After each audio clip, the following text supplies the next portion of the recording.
Singapore Day 2.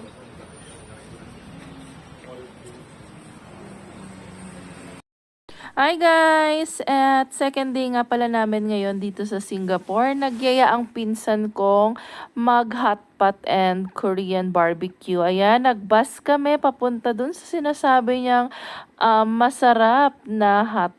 Tara, puntahan natin. Ito na yon guys. Yan, yung masarap daw na hotpot at merong Korean na barbecue. First time ko lang din dito guys. Ayan, at meron yung parang umiikot na yan. Kuha ka lang dyan kung ano ang gusto mong ilagay sa iyong hotpot or barbecue.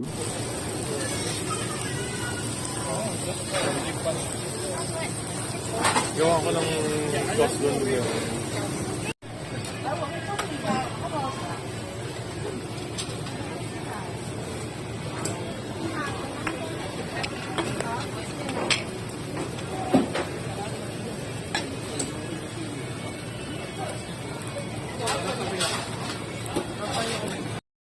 Ayan guys, pipili ka pala kung ano ang gusto mong broth ng iyong hotpot. Mushroom soup ang napili ko. Ayan, tikman din natin ang kanilang mga banchan o mga sidings. Ayan, gusto ko ng beef para sa aking hotpot. And ito namang mga shrimps, beef para sa Korean barbecue.